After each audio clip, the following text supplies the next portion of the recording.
Member for Caribou Prince George. Thank you, Mr. Speaker, and I thank our honourable colleague for his eloquent speech. And I don't profess to be an expert in the legal system, but I have listened intently to the interventions throughout the morning, and language such as open and transparent, high quality, have been used from members of the government and the folks across the way, and indeed our colleagues from the NDP, which has tended to, I guess, cast shadow or doubt on the quality of the applicants that we've had previously, or the Supreme Court justices that we've had previously, or the processes that we've had, or as my honourable colleague has just said, perhaps that the quality of the talent or the jurists that we might find in Atlantic Canada might be in question. And is he indeed actually hearing the same when we're listening to the interventions from our honourable colleagues from across the way?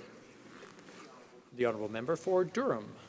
Thank you very much, Mr. Speaker. I'd like to thank my friend from Caribou Prince George, and particularly having visited that part of the country this year, passionate people represented by a passionate advocate, Mr. Speaker. And that's why he's concerned about this as a BC MP, as are some of my BC colleagues with me here today, apparently more than the 32 Atlantic MPs, Mr. Speaker, because I don't see them speaking much other than the MP for Charlottetown, who's under strict orders from the Minister of Justice not to stray from script.